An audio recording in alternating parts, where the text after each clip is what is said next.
This is an unboxing video for Nefarious, which is one of a boatload of games that the good people over at USAopoly sent to the library for our board game program. I stopped by Gen Con and asked if they would donate, and they donated 2 huge boxes. Everything was for free, they did the shipping for free, and this is one of the games that we're going to be playing at our next board game night.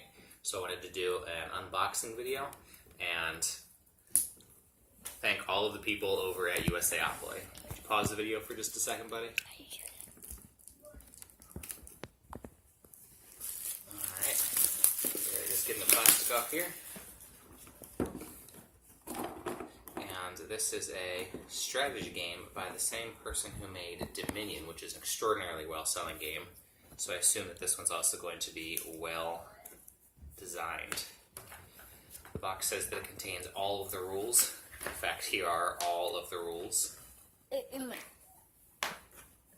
got a board as part of it. Let's check this out. We've got some nice, simple, clean art on the board. You can have an espionage, invent, research, or work actions, and it shows you what all of their costs are. The theme of this game is that you are evil scientists trying to make inventions to take over the world so that you will achieve immortality. So we've got all these cardboard punch-outs for the currency.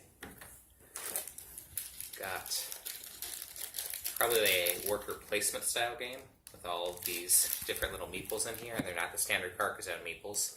They're a little bit more svelte and person-like.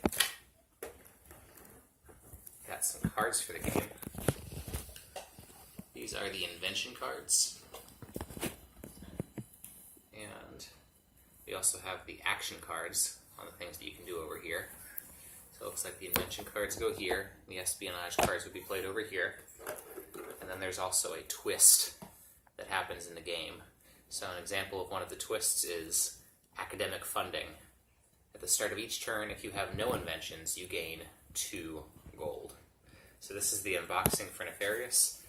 Maybe I'll post a how it's played video for this later, or maybe I'll even do one myself, but I'm looking forward to playing it with you at the next board game night at the library, last Thursday of the month.